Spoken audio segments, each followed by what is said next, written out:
नमस्कार मित्रों। आज शुरुआत करते हैं हम दैनिक जागरण न्यूज़पेपर का एनालिसिस करना। आज तारीख है 20 अगस्त 2022 और आज का दिन है शनिवार। तो हम शुरुआत करते हैं हमारी पहली खबर से। आबकारी नीति घोटाले में सिसोदिया के घर सीपीआई का छापा। ये हमारे किससे जीएसटी राज्य व्यवस्था से संबंधित है। बड़ी कार्रवाई। एजेंसी ने 15 आरोपितों के खिलाफ एफआईआर दर्ज करने के बाद दिल्ली समेत 7 राज्यों में 31 स्थानों की तलाशी। तो उपराज्यपाल ने की थी दिल्ली सरकार की नई आबकारी नीति में अनियमितताओं की जांच की सिफारिश। केंद्रीय जांच एजेंसी ने एफआईआर में पैसे के लेन देन के खेल को भी किया उजागर। तो क्या मुख्य आरोपी को देख लेते हैं कि सक्षम प्राधिकारी की अनुमति के बगैर आबकारी नीति को बनाया और लागू किया गया। इस उद्देश्य से टेंडर प्रक्रिया के बाद लाइसेंस धारकों को अनुचित लाभ पहुंचाया था। L1 लाइसेंस लेने वाली कई कंपनियों ने रिटेल वेंडर्स को क्रेडिट नोट जारी किया। बही खातों को सही दिखाने के लिए उसमें फर्जी एंट्री कर दी गई। तो हम जान लेते कि आखिर में ये मसला क्या है पूरा। तो दिल्ली में शराब की खुदरा बिक्री पर फिर से पुरानी व्यवस्था के अनुसार होगी। नई शराब नीति के तमाम तरह की कमियां पाए जाने के कारण उसे फिलहाल वापस ले लिया गया है।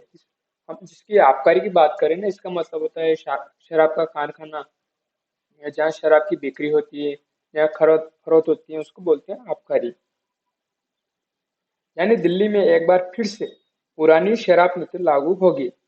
दिल्ली की न्यू एक्साइज पॉलिसी 2020-21 को 31 मार्च के बाद दो महीने के लिए बढ़ाया गया था। पहले अप्रैल मई और फिर जून जुलाई तक के लिए। लेकिन अब 31 जुलाई के बाद इस पर विराम लग जाएगा और दिल्ली में फिर से पुरानी व्यवस्था लागू हो जाएगी। आपको बता दें कि जो नई आबकारी नीति पर बीजेपी ने कड़ी आपत्ति जताई थी। इसको लेकर आप सरकार पर आरोप लगाए जा रहे थे कि इसके जरिए कारोबारियों को गलत तरीके से फायदा पहुंचाया जा रहा है। दिल्ली के उपराज्यपाल का भी यही मानना है कि इसमें काफी कमियां हैं और इसलिए उन्हें नई शराब नीति में अनियमितताओं को लेकर सीबीआई जांच की सिफारिश कर दी। इस बीच दिल्ली सरकार ने राष्ट्रीय राजधानी में फिर से शराब की खुदरा बिक्री की पुरानी व्यवस्था पर लौटने का फैसला किया है। तो आइए जानते हैं कि दिल्ली सरकार की जो नई शराब नीति क्या है और इसको लेकर इतना बवाल मचा और किन बिंदुओं पर आपत्तियां जताई हैं। तो दिल्ली सरकार ने राष्ट्रीय राजधानी में शराब की बिक्री, लाइसेंस जारी करने और ठेके बार वगैरह के संचालन के लिए नई एक्साइज पॉलिसी लागू की थी। इसके जरिए शरा, सरकार शराब खरीदने का अनुभव बदलना चाहती थी। नई शराब नीति में दिल्ली को 32 जोन में बांटकर लाइसेंस जारी किए गए थे। इसके जरिए खासकर बड़े कारोबारियों को फायदा पहुंचाने के आरोप लगाए गए, जबकि छोटे कारोबारियों को इससे नुकसान पहुंचा। नई शराब नीति में होटलों के बार, क्लब और रेस्टोरेंट वगैरह को रात 3 बजे तक खुला रखने की छूट दी गई थी। वे इसके साथ उन्हें छत, गैलरी, बाहरी स्पेस समेत किसी भी जगह शराब परोसने की छूट थी। जबकि पुरानी नीति के तहत खुले में शराब परोसने पर रोक थी। इसके साथ ही बार के काउंटर पर खुल चुकी बोतलें की शेल्फ लाइफ पर पाबंदी हटा दी गई। नई शराब के तहत नीति के तहत शराब की दुकान के बाहर स्नैक्स वगैरह की दुकानों पर रोक थी ताकि खुले में शराब पीने पर पाबंदी लगा सके।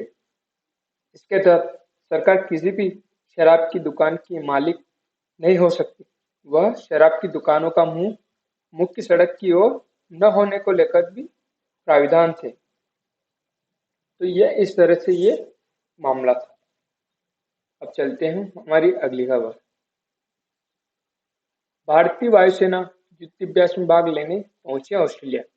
तो भारतीय वायुसेना का दल ऑस्ट्रेलिया में होने वाले द्विवार्षिक नहीं 2 सालों में होने वाले अभ्यास पीच ब्लैक 2022 में हिस्सा लेने के लिए सुखोई लड़ाकू विमान के साथ डार्विन शहर पहुंच गया है। 16 देशों के इस अभ्यास में क्वाड के चारों देश ऑस्ट्रेलिया, भारत, अमेरिका और जापान हिस्सा लेंगे। सरकार नहीं, देश बनाने में है कड़ी मेहनत: मोदी जी। पीएम ने कहा, हमारे देश को बनाने का रास्ता चुनकर उन्हें चुनौतियों का सामना किया है। कहा, 7 करोड़ ग्रामीण परिवारों को 3 वर्ष में ही नल का कनेक्शन दिया है। तो जो नई दिल्ली में जो शुक्रवार को जल जीवन मिशन के तहत हर घर जल उत्सव के बारे में वीडियो कॉन्फ्रेंसिंग के माध्यम से मोदी जी ने ये जानकारी दी है। राष्ट्र निर्माण का रास्ता चुना है।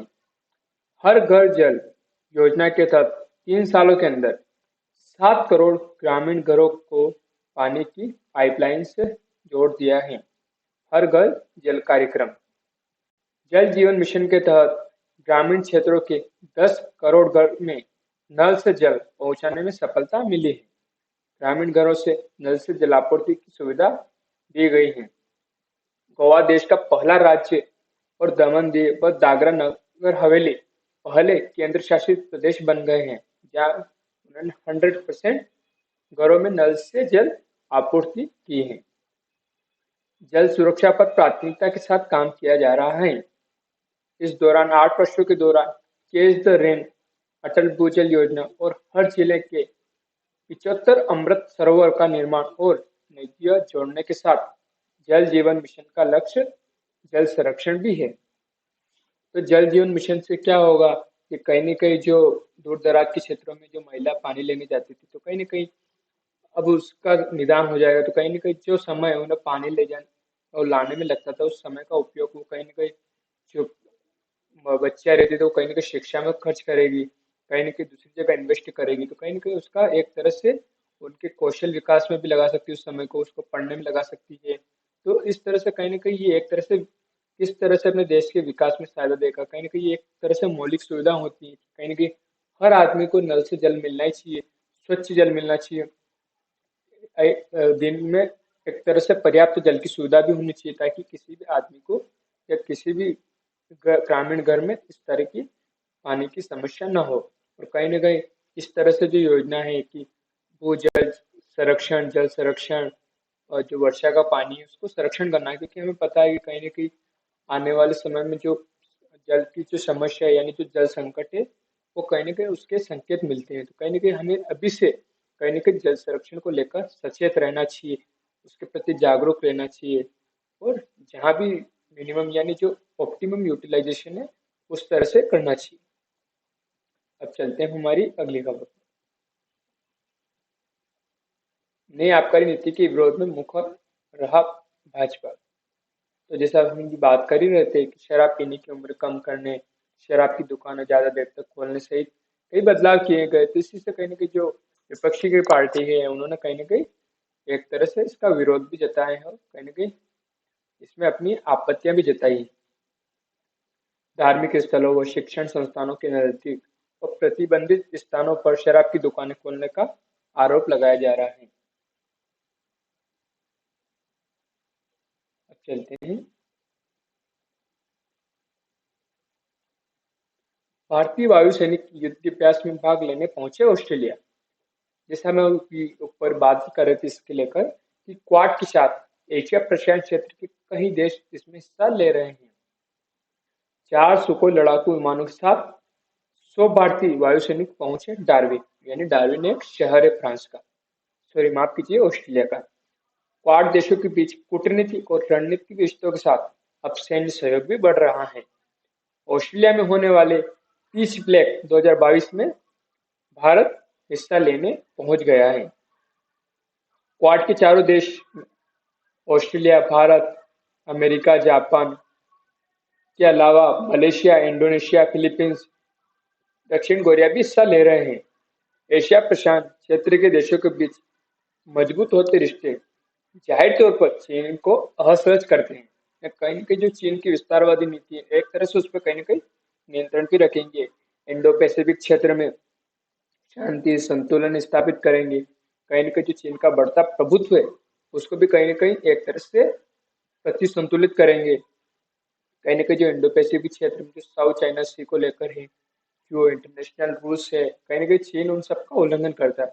तो कहीं न कहीं एक तरह से उसके ऊपर दबाव बनाया जाएगा ताकि वो कहीं न कहीं जो अंतर्राष्ट्रीय कानूनों और नियमों का उल्लंघन न करे।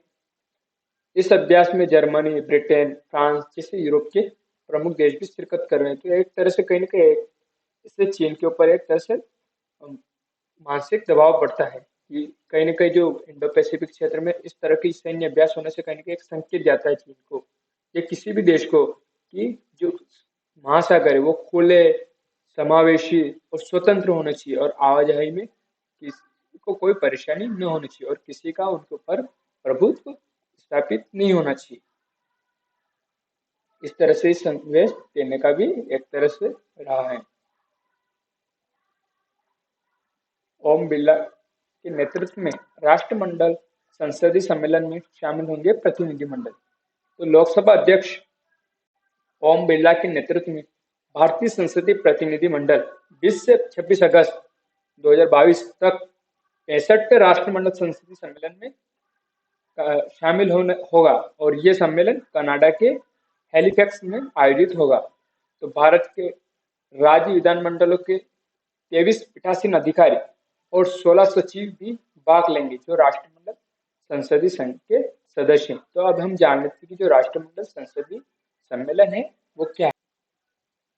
समूह एवं राष्ट्रमंडल संसदीय संघ यानी कॉमनवेल्थ पार्लियामेंट्री एसोसिएशन सीपीए 175 राष्ट्रीय स्तरीय, राज्य स्तरीय, प्रांतीय स्तरीय, क्षेत्रीय सांसदों के लगभग 17,000 राष्ट्रमंडल सांसदों का एक संघ है।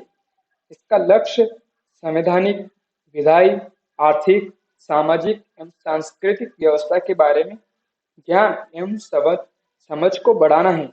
विशेषकर राष्ट्रमंडल के देशों एवं उन देशों के बीच जिनका की उनके साथ नजदीकी ऐतिहासिक एवं संसदीय संबद्धता है। इसका मिशन लोकतांत्रिक अभिशासन के बारे में जानकारी और समझ बढ़ाकर संसदीय लोकतंत्र को आगे ले जाना है। जानकार संसदीय समुदाय का निर्माण करके राष्ट्रमंडल की लोकतांत्रिक प्रतिबद्धताओं को गहरा करना तथा इसके सांसदों व विधायकों के बीच अधिकाधिक सहयोग बढ़ाना भी इसका उद्देश्य है। इस समूह की सदस्यता के प्रमुख लाभ निम्नलिखित हैं। भारत में जो सीपीए यानी कॉमनवेल्थ पार्लियामेंट्री एसोसिएशन की मुख्य शाखा के रूप में है, तो सम्मेलन एवं संगोष्ठी सदस्यता से अधिवेशनों एवं क्षेत्रीय सम्मेलनों, संगोष्ठियों, दौरों और भ्रमण तथा प्रतिनिधिमंडलों के आदान प्रदान में सहभागिता का अवसर मिलता है। प्रकाशन सभी सदस्यों को पार्लियामेंट्री त्रैमासिक तथा न्यूज़लेटर फर्स्ट रीडिंग प्रत्येक दूसरे माह प्राप्त होता है। सूचना सीपीए सचिवालय के संसदीय सूचना एवं संदर्भ केंद्र सदस्यों को संसदीय, संवैधानिक एवं राष्ट्रमंडल मुद्दों पर सूचनाएं प्रदान करता है। परिचय सीपीए शाखाएं अन्य देशों, क्षेत्रों के भ्रमण के दौरान परिचयों का आयोजन करती हैं। 5वां संसदीय सुविधाएं अन्य राष्ट्रमंडल देशों के भ्रमण के समय सदस्यों के प्रति संसदीय शिष्टाचार बरता जाता है। विशेषकर चर्चाओं एवं स्थानीय सदस्यों तक उनकी पहुंच बनाई जाती है। और यात्रा सुविधाएं कुछ शाखाएं अपने नामित सदस्यों के लिए प्रतिवर्ष राष्ट्रमंडल या अन्य देशों का अध्ययन, भ्रमण या दौरा आयोजित करती हैं। राजनीतिक एवं प्रक्रियात्मक विकास की स्थिति के तुलनात्मक अध्ययन के लिए। अब चलते हैं हमारी अगली खबर पर।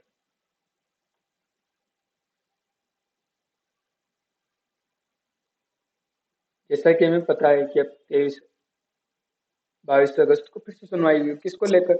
पार्टियों से मांगे चुनावी वादों के आर्थिक प्रभाव का आकलन। जैसा कि हमें पता है कि अभी कुछ दिनों को लेकर कहीं न कहीं जो मुक्त रेवड़ी कल्चर है और जो कल्याणकारी राज्य है, इसके बीच में कहीं न कहीं लेकर जो विवाद उत्पन्न हुआ, तो कहीं न कहीं सुप्रीम कोर्ट है, कुछ पार्टियां इसको लेकर बहुत ही मतभेद में थी और उनके बीच विचारों को लेकर एक तरह से द्वंद छिड़ा हुआ था। तो कहीं न कहीं अभी भी सुप्रीम कोर्ट ने कहा है कि राजनीतिक दलों को अपने राजनीतिक वादों व नीतियों में आर्थिक प्रभाव का आकलन करें और उन्हें संभावित लाभार्थियों की संख्या का विवरण चुनाव आयोग में दाखिल करने का निर्देश दिया जा सकता है। तो कहीं न कहीं जो अभी हमने देखा कि मुफ्त की रेवड़ी क्या होना चाहिए और जन कल्याणकारी योजना के बीच में क्या अंतर होना चाहिए। जो जन कल्याणकारी योजना होती है वो क्या होती है कि जो वंचित, गरीब और जो मुख्य धारा से पिछड़े हुए जो लोग हैं उनको कहीं न कहीं मुख्य धारा में शामिल करना, उन्हें बेसिक आधारभूत सुविधा उपलब्ध कराना ताकि उनका भी सर्वसमावेशी करना, उन्हें मुख्य धारा में लाना, उनका 360 डिग्री विकास करना, उनको भी कहीं न कहीं एक तरह से जो देश की विकास दर है, जो नेशनल इनकम है, उसमें अपना भागीदार बनाना, ताकि वो भी सबके साथ कंधा से कंधे मिलाकर कहीं न कहीं देश के विकास में अपना योगदान दे सके। और मुफ्त की रेवड़ियाँ क्या होती है? एक तरह से कहीं न कहीं ये अपने एक राजनीतिक आकांक्षा होती है एक तरह से कि कहीं न कहीं सरकार में आना है, सत्ता में आना है। अब उन्हें किसी मतलब राज्य की जो राजकोषीय शेयर से कोई लेन-देन नहीं होता है। केवल उन्होंने 5 साल सरकार में आना है और उसके बाद क्या होगा, कुछ ध्यान नहीं देना, केवल अपने सरकार में आना है एक तरह से। इसमें तरह-तरह की सुविधा दी जाती है, लोगों के कर्ज माफ कर दी जाती है, मुफ्त की फ्री बिजली मतलब उसकी कोई एक सीमा नहीं होती है। हर तरह की सुविधा दे देते हैं, यानी इसकी कोई लिमिट नहीं होती। सब्सिडी दे रहे हैं तो सब्सिडी दे देंगे, फोन दे देंगे, लैपटॉप दे देंगे, साड़ी दे देंगे, तो कोई एक सीमा होनी चाहिए। जैसे इनमें भी कहीं ना कहीं अब जैसे अब बिजली दे रहे हैं तो बिजली भी एक न्यूनतम सीमा तक देनी चाहिए ताकि जो मान लो जिसको जरूरत है, एक्चुअल में जिसको जरूरत है कि उसको फ्री बिजली मिलनी चाहिए तो उसे मिलनी चाहिए। और जो उसको अफोर्डेबल है उससे कहीं ना कहीं उसका जो शुल्क है, जो चार्ज है वो वसूलना चाहिए। तो कहीं ना कहीं इन दोनों में बीच का रास्ता निकालना चाहिए, यानी एक तरह से हमें संतुलन बनाकर चलना चाहिए। चुनाव आयोग संविधान के अनुच्छेद 324 के तहत अपनी पूर्ण शक्ति का इस्तेमाल करके पंजीकृत राजनीतिक दलों को उसके द्वारा किए गए चुनाव वादों के संभावित लाभार्थियों की संख्या और सरकारी खजाने पर उसके वित्तीय प्रभाव के बारे में विशेष विवरण देने का निर्देश दे सकता है। तो कहीं ना कहीं एक तरह से ये एक तरह से सुझाव दिए जा रहे हैं कि जो मुफ्त की रेवड़ी है उसे एक तरह से कैसे कम किया जाए और किस तरह से हमें जन कल्याणकारी योजना पर बढ़ा जाए। तो इसी को लेकर मतभेद छिड़ा हुआ है कि किस तरह से जो ये मुफ्त की रेवड़ियां हैं, जन कल्याणकारी योजना है, तो इनके बीच में एक तरह से एक लकीर खींची जाए कि कहाँ तक कोई एक भी सरकार या कोई भी पार्टी एक मिनिमम सुविधा दे सकती है। तो इसमें अभी 22 अगस्त को फिर सुनवाई होगी, तो देखते हैं कि आगे सुप्रीम कोर्ट इस पर क्या अपना निर्णय देता है।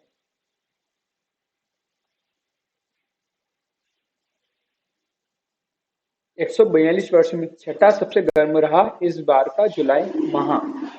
जैसा कि हमें पता है कि कहीं ना कहीं हर दिन खबरों में, समाचारों में जलवायु परिवर्तन को लेकर, क्लाइमेट चेंज को लेकर जो तापमान है वो दिन पर दिन बढ़ता जा रहा है। इसको लेकर कहीं ना कहीं हमें एक तरह से कहीं ना कहीं जो पार्टी से, कॉन्फ्रेंस ऑफ पार्टी से, यूएनएफसीसी से कई सम्मेलन कर ही रहे हैं ताकि कहीं ना कहीं जो क्लाइमेट चेंज हो रहा है, जलवायु परिवर्तन हो रहा है, उसको रोका जाए, कम किया जाए।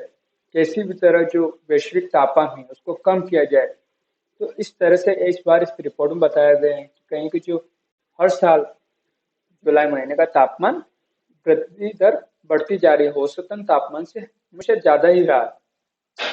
इस तरह से यहाँ एक आंकड़ा दिखाया जा रहा है कि किस तरह से जो जुलाई में जो तापमान का दर्ज स्थिति है वो किस तरह से बढ़ती ही जा रही है। तो ये एक तरह से हमारे लिए कहीं ना कहीं चिंता का विषय भी है कि अगर मान लीजिए तापमान बढ़ता ही जाएगा तो कहीं ना कहीं जो ग्लेशियर है, जो जलवायु परिवर्तन जिसकी बात करते हैं, तो कहीं ना कहीं ग्लेशियर पिघलेंगे। तो ग्लेशियर पे जो जमी बर्फ है वो पिघलेगी तो कहीं ना कहीं समुद्र का जो जल स्तर है वो बढ़ेगा। अगर वो जल स्तर बढ़ता है तो कहीं ना कहीं तो जलीय जीवों को भी नुकसान होगा और जो वहाँ रहने वाले जीव जंतु है उनको भी नुकसान होगा। दूसरा है कि कहीं ना कहीं इससे जो तटीय शहर है, जो द्वीपीय देश है, वो भी कहीं ना कहीं डूबने की आशंका इससे बढ़ने लग जाएगी।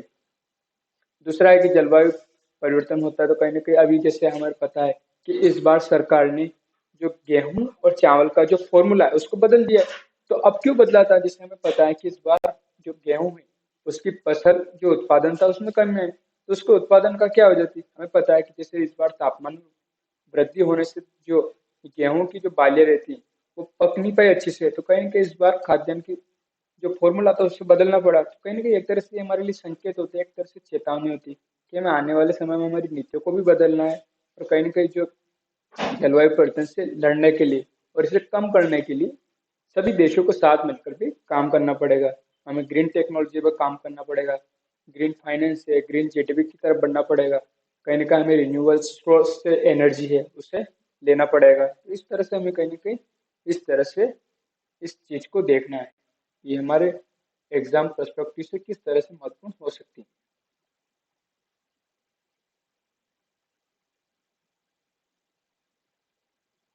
नीरव मोदी के मकान की 23 सितंबर को होगी नीलामी। ऋण वसूली न्यायाधिकरण ने पंजाब नेशनल बैंक द्वारा दर्ज कराए गए एक मामले में भगोड़े हीरा मोदी कारोबारी नीरव मोदी की एक प्रमुख संपत्ति की नीलामी करने का आदेश दिया है। ये नीलामी इसमें न्यूनतम आरक्षण मूल्य 52 करोड़ रखा गया है, यानी इससे नीचे कोई बोली नहीं लगा सकता। पर्यावरण हितैषी हरित ऊर्जा, तो एक बार आप इसे जरूर पढ़िएगा। ये हमारे कंजर्वेशन पर्यावरण से संबंधित विषय से संबंधित है। चुनावी घोषणा पत्र के लागू होने का सवाल, तो कहीं न कहीं जैसे हम बात करें तो कहीं न कहीं मुफ्त की रेहड़ी जल कल्याणकारी योजना आपको इसमें देखने को मिलेगा। एक बार आप जरूर इसे देखिएगा।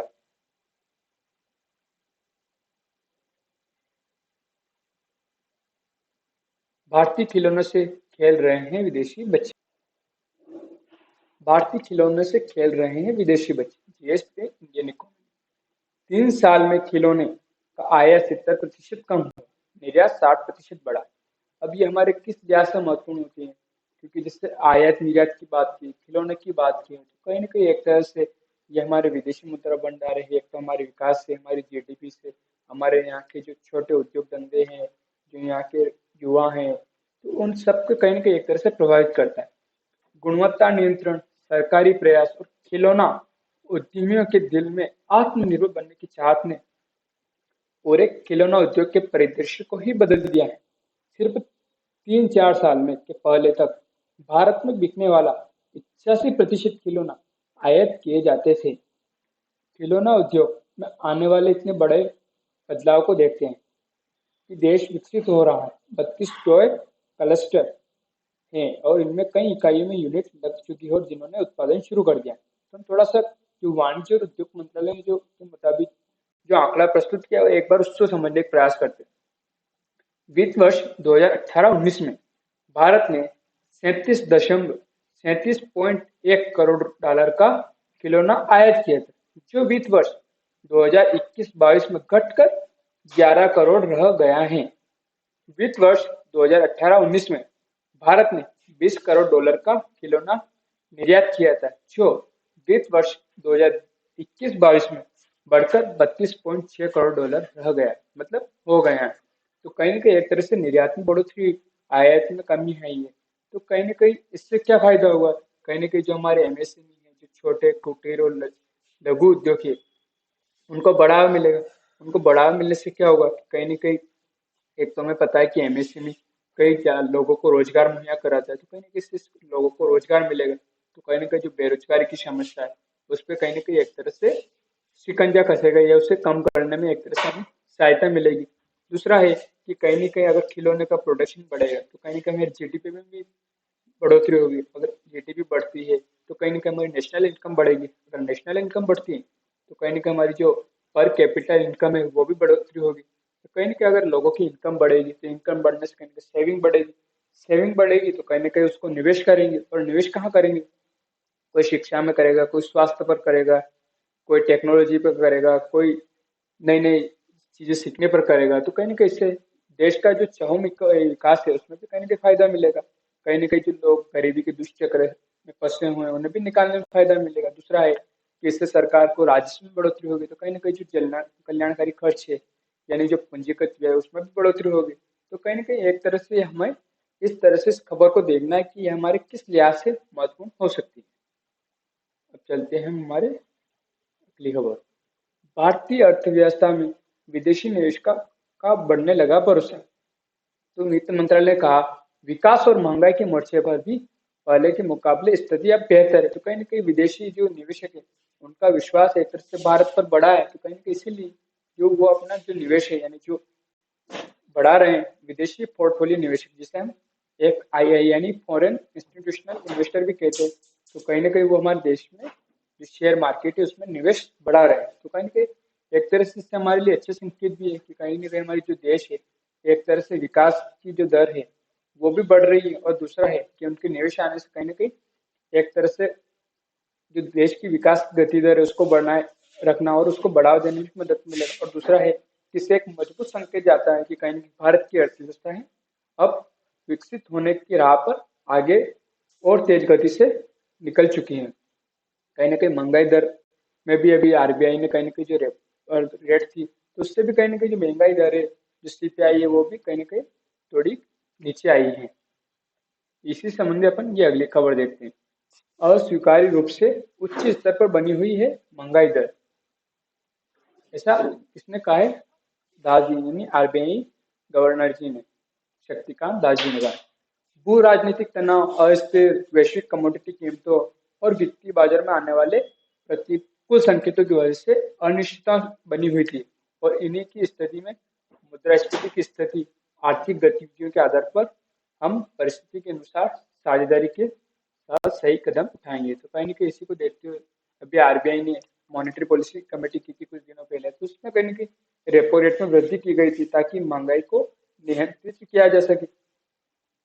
सरकार ने एमएसपी यानी जो मॉनेटरी पॉलिसी कमेटी को उपभोक्ता मूल्य सूचकांक यानी सीपीआई कंज्यूमर प्राइस इंडेक्स आधारित मुद्रास्फीति को 6% नीचे बनाए रखने का काम सौंपा था, ताकि जो एक आइडियल रेंज है वो 2 से 6 के बीच में, ताकि ना ज्यादा महंगाई रहे ना बिल्कुल कम महंगाई रहे, तो उस स्वस्थ रेंज के बीच में रखा जा सके। अभी जून में 7.01 सीपीआई इन्फ्लेशन था, जो कहीं ना कहीं जुलाई में 6.71% पर आ गई। अभी भी हमें संतोषजनक स्तर से कहीं ना कहीं ये ऊपर बना हुआ है। अभी हमें इसको 6 से नीचे ले जाना है ताकि हमारी जो विकास की जो गति दर है वो भी प्रभावित ना हो, और कहीं ना कहीं आम आदमी को भी इससे ज्यादा महंगाई से प्रभावित ना हो। पेटेंट से जुड़ी चिंताओं को दूर करने में कर्मचारियों की कमी प्रमुख अर्थ। भारत में पेटेंट और ट्रेडमार्क सिस्टम से जुड़ी चिंताओं को दूर करने में है प्रमुख बाधा। तो इन्हीं को लेकर एक तरह से कहीं ना कहीं जो कर्मचारियों की कमी के कारण कहीं ना कहीं पेटेंट और ट्रेडमार्क का जो क्लियरेंस रहता है उसमें कहीं ना कहीं एक तरह से समय बढ़ रहा था। एक तरह से उसमें जो क्लियरेंस करने में समय, पैसा और कितने खर्च हो रहे थे, तो कहीं ना कहीं अभी एक रिपोर्ट आई है कि इसमें कहीं ना कहीं जो कर्मचारी हैं उनका दायरा बढ़ाया जाए ताकि जो स्वीकृत पेटेंटों की संख्या में वृद्धि हो सके। और अंतर्राष्ट्रीय मुद्रा कोष ने वित्त वर्ष 22-23 में भारत की विकास दर 0.4 रहने का अनुमान लगाया है। विदेशी मुद्रा भंडार में 2.23 अरब डॉलर की गिरावट। तो इस तरह से हमें इन टर्मोलॉजी को देखते रहना है ताकि हमेशा चर्चा में बनी रहती है, ताकि हम अगर स्टडी भी करते हैं तो हमारी नजरों में आना चाहिए कि ये हमारे लिए क्यों महत्वपूर्ण है और हमने इस शब्द को कहाँ सुना था। अब चलते हैं आगे। खुले में शौच से मुक्त हुए देश भर में 1 लाख से ज्यादा गांव। केंद्र सरकार के एक प्रमुख कार्यक्रम स्वच्छ भारत मिशन ग्रामीण ने अपनी शुरुआत के करीब 8 साल बाद एक और मील का पत्थर पार कर लिया है।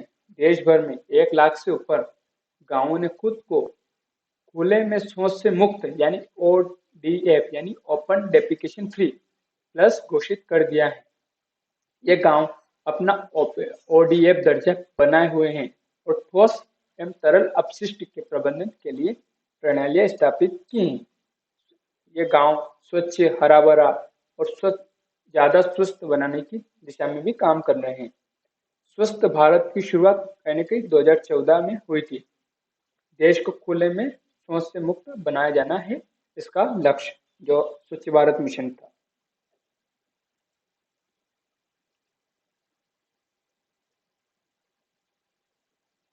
अब चलते हैं अंतर्राष्ट्रीय संबंधों पे। जयशंकर की सोच से चीन ने जताई सहमति। जैसे हमें पता है कि अभी कल ही बैंकॉक में कहीं न कहीं जयशंकर जी ने कहा था कि भारत और चीन के बीच अगर सीमा पर अगर तनाव चलता है या विवाद चलता है तो कहीं न कहीं दोनों के संबंधों में एक तरह से मजबूती नहीं आ सकती, और कहीं न कहीं अगर ये विवाद रहता है तो कहीं न कहीं जो एशिया की स्थिति वो भी नहीं बन पाएगा।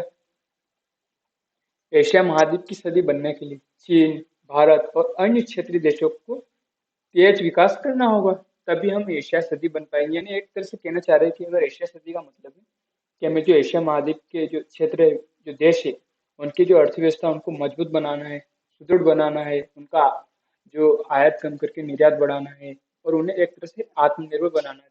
और हर चीज में टेक्नोलॉजी हो चाहे किसी भी क्षेत्र में उन्हें अग्रणी भूमिका में लाना है।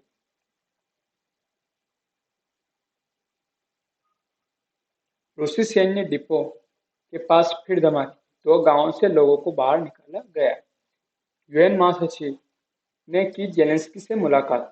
यूक्रेन दौरे पर पहुंचे संयुक्त राष्ट्र के महासचिव एंटोनियो गुटेरेस ने गुरुवार को तुर्की यानी जिसका पुराना नाम था तुर्की के राष्ट्रपति रेसेप तैयब एर्दोगन के साथ यूक्रेन के राष्ट्रपति वोलोदिमिर जेलेंस्की से मुलाकात की। उन्होंने कहा कि ज़पोरिज़िया परमाणु संयंत्र से दोनों देशों की सेनाओं को हट जाना चाहिए। वहीं ज़ेलेंस्की ने कहा कि वह अंतर्राष्ट्रीय परमाणु एजेंसी द्वारा निर्धारित मानकों को मानने के लिए तैयार है, लेकिन रूस को बिना शर्त तुरंत ज़पोरिज़िया परमाणु संयंत्र से हटना होगा। हालांकि रूस ने यहाँ से हटने से इनकार किया। अब हमारी तरह से किस लिए महत्वपूर्ण होती है, तो कहीं न कहीं एक तरह से हमें देखना है कि जैसे प्रीलिम्स में किस तरह से प्रश्न बन सकते हैं। जो ज़पोरिज़िया परमाणु संयंत्र है वो किस देश से संबंधित है? संयुक्त राष्ट्र है, संयुक्त राष्ट्र से भी प्रश्न बन सकते हैं हमारे। जो तुर्की है उसका पुराना नाम क्या था? तो अब उसका हाल ही में जो नया नाम है वो क्या है? तो इस तरह से हमारे कहीं न कहीं प्रीलिम्स के हिसाब से भी महत्वपूर्ण बनते हैं ऐसे क्वेश्चन।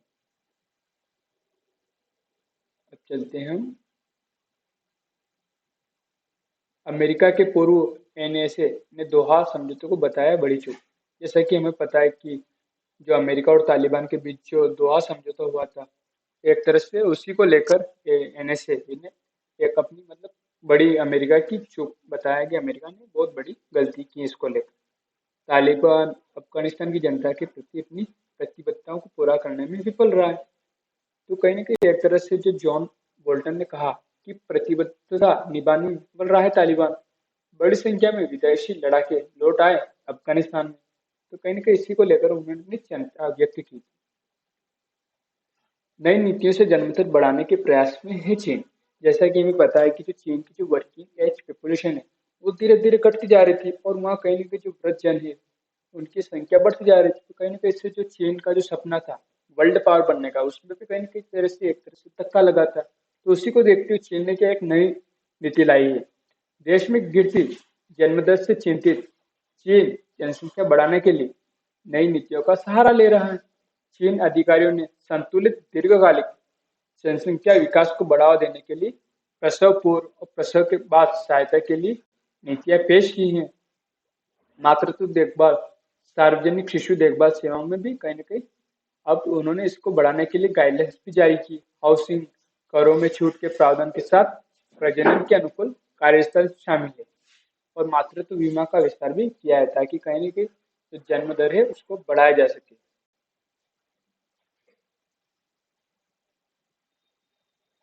हमारी जो न्यूज़पेपर एनालिसिस है वो तो यही समाप्त होता है। हम मैप को देखेंगे एक बार।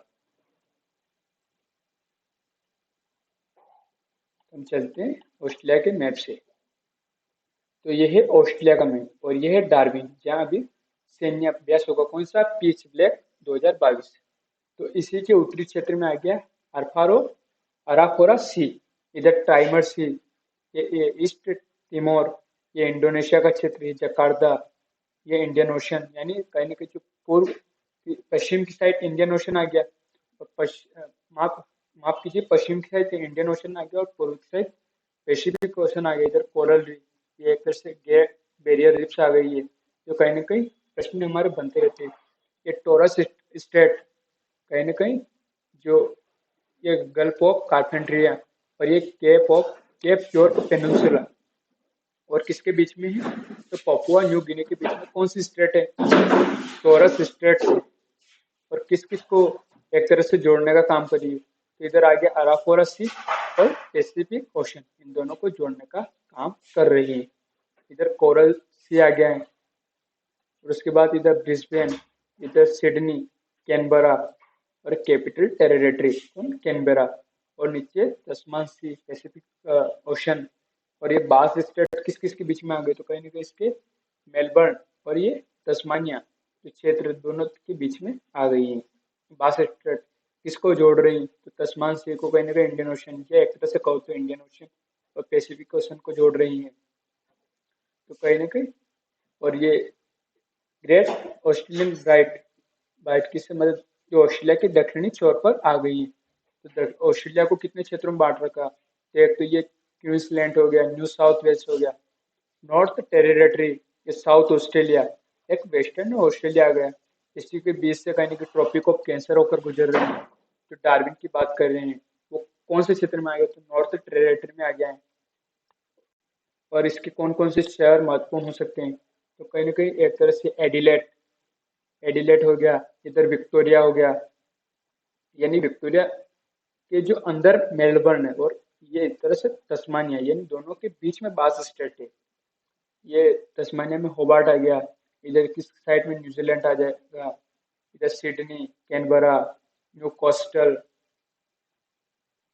और लिसमोरे, ब्रिस्बेन। और इस तरह से हमें इसके महत्वपूर्ण शहरों पर भी एक तरह से नजर रखनी है, ताकि मान लो कभी प्लेन से हमारा प्रश्न बनता है कि ये शहर किससे संबंधित है, तो हम आंसर दे पाए। ये पर्थ आ गया, ये शार्क भी आ गई। अब चलते हैं नीचे, ये इसका एक तरह से पॉलिटिकल मैप। ये क्वींसलैंड आ गया, ये न्यू साउथ वेल्स आ गया, ये विक्टोरिया आ गया, ये तस्मानिया आ गया, ये साउथ ऑस्ट्रेलिया, नॉर्थ टेरिटरी, ये वेस्टर्न ऑस्ट्रेलिया है। तो ये पर्थ शहर आ गया, और ये मेलबर्न, ये कैनबरा, ये ऑस्ट्रेलिया कैपिटल टेरिटरीज है, ये सिडनी, ये न्यू कोस्टल, ये ब्रिस्बेन, ये क्वींसलैंड वाले क्षेत्र में आ गया। इधर ग्रेट बैरियर रीफ, ये कोरल सी, ये डार्विन शहर। तो इस तरह से हमें मैप को देखते रहना चाहिए। ये इसका एक तरह से, ये ऑस्ट्रेलिया, ये ऑस्ट्रेलिया, ये ओशन, ये Coral Sea, the South Pacific Ocean, ये ट्रॉपिक ऑफ कैप्रिकॉर्न, यानी मकर रेखा होकर गुजर रही इसके बीचों बीच से। इसके इंडियन ओशन, तस्मान सी, इधर इंडोनेशिया आ गया है, ये ईस्ट तिमोर, इधर ऊपर की side Philippines, north Pacific Ocean, ये केप यॉर्क पेनिनसुला, प्रायद्वीप, यानी जो तीन तरह से पानी से घिरा हो। और ये गल्फ ऑफ कारपेंट्रिया, ये टोरस स्टेट, ये ग्रेट बैरियर रीफ, और ये ग्रेट डिवाइडिंग रेंज। और इसमें फ्लिंडर्स नदी होकर बह रही है। एक क्वींसलैंड हो गया, सिम्पसन डेजर्ट आ गया इधर, ब्रिस्बेन।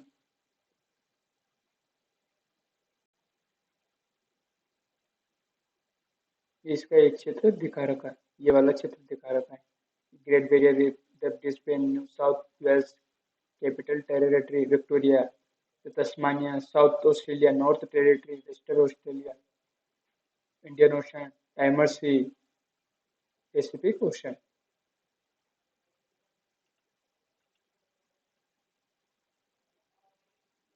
तो ये ऑस्ट्रेलिया वाला क्षेत्र आ गया। मैं एक बार गूगल मैप जरूर देखेंगे। ये हमारा प्यारा भारत।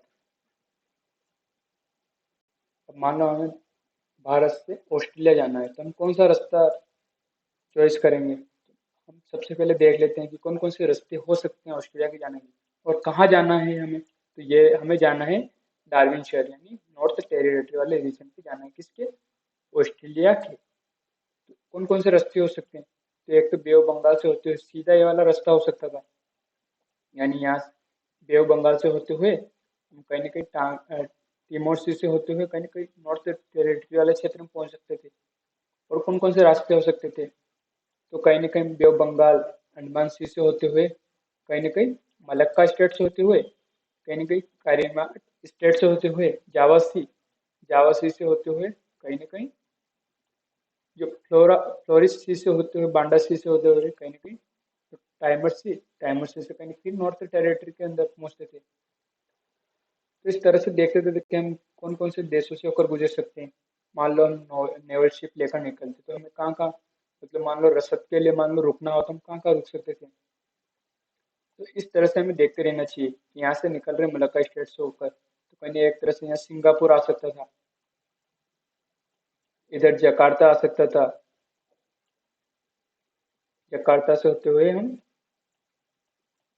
कहीं ना कहीं ये टाइमर लिस्टे तक होते हुए कहीं ना कहीं डार्विन जो शहर है यहाँ तक पहुँच सकते थे। तो इस तरह से हमको इस मैप को देखते रहना चाहिए कि ऑस्ट्रेलिया और भारत के बीच में कौन सा जो ओशन है उससे मसाजा करा तो कहीं ना कहीं एक तरह से इंडियन ओशन आ गया है, और ऑस्ट्रेलिया की लोकेशन कहाँ स्थित है तो कहीं ना कहीं एक तरह से इंडो पैसिफिक में स्थित है। जो देश अभी पीच 2000 पीच ब्लैक 2022 के जो सैन्य अभ्यास में भाग ले रहे हो कौन कौन से हैं ये तो नहीं पूछता, लेकिन क्यों महत्वपूर्ण होता है ये जरूर बनते हैं इससे प्रश्न कि इसका मतलब एक तरह से कहीं ना कहीं ये इंडो पैसिफिक क्षेत्र हो गया। यहाँ कहीं ना कहीं जो चीन का जो बढ़ता प्रभुत्व है यानी जो वर्चस्व बढ़ा रहा है कहीं ना कहीं पैसिफिक आइलैंड्स के साथ एक तरह से समझौते कर रहा है ताकि अपने सैन्य अभ्यास को या सैन्य ठिकानों के लिए एक तरह से जगह बना पाए ताकि यहाँ अपना प्रभुत्व बना सके। साउथ चाइना सी को लेकर भी कहीं ना कहीं जो विवाद है तो इसको देखते हुए कहीं ना कहीं ये जो पीच ब्लैक अभ्यास है ये महत्वपूर्ण होता है ताकि कहीं ना कहीं एक तरह से चीन को भी एक संकेत दिया जा सके कि हम सब साथ मिलकर अगर रहेंगे तो कहीं ना कहीं किसी की दादागिरी को रोका जा सकता है। ये गूगल मैप में ये इस तरह से ये भारत और जिस क्वाड की देश की बात करें हम ये जापान आ गया, ये नीचे ऑस्ट्रेलिया आ गया, इधर अमेरिका आ गया। तो ये चार देशों का क्वाड समूह है। इस तरह से आप जरूर देखिएगा मैप। तो हमारा समाचार है वो यहीं समाप्त करते हैं।